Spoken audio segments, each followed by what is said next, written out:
ry havana malala ampitomboina ho aminareo mandrakariva ny fahasoavana sy fiadanana avy amin'Andriamanitra ray sy Jesosy Kristy tompontsika. Amen.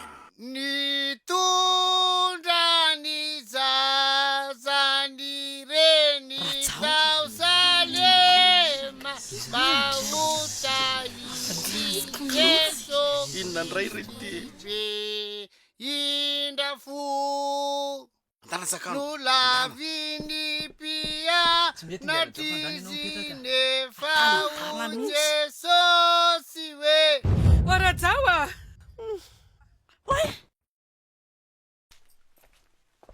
fa iny ty ataonao ty Rajawa a